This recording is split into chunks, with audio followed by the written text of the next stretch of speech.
Daniel 1:9. Vayitain ha'Elohim et Daniel lechesed u lerachamim lifnei sar hasarisim.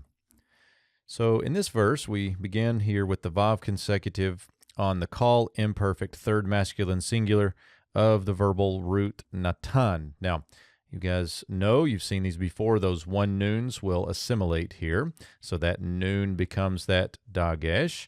And then we get the yod preformative here at the front of the imperfect third masculine singular. With the Vav consecutive, we've got that good old vayiktol. We have here ha-Elohim serving as the subject. So God gave. Now, this is where it gets a little bit difficult. Direct object marker is Daniel. So God gave Daniel. Well, is Daniel the one who received the action as the direct object? Yes. But we might think, to whom did he give Daniel? Or how did Daniel be given? Or something like that. Notice we get two lamids next.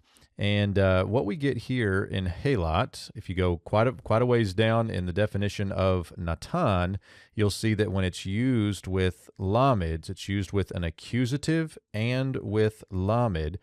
The way they say it is, or the way BDB says it is, make persons an object of compassion in the eyes of someone else. And so what we get here, we might translate something like as for this lamid. So God gave Daniel as an object of loving kindness and as an object of compassion. And that sounds really tricky, and I'm trying to take account of the lamids plus the direct object marker. I'm trying to take into account all these different pieces of what we see on the page. But essentially what we get here is that the Lord gave to Daniel loving kindness and compassion. Or we might say God gave before the chief of the eunuchs, God gave before the chief of the eunuchs a picture of Daniel that would express steadfast love and compassion.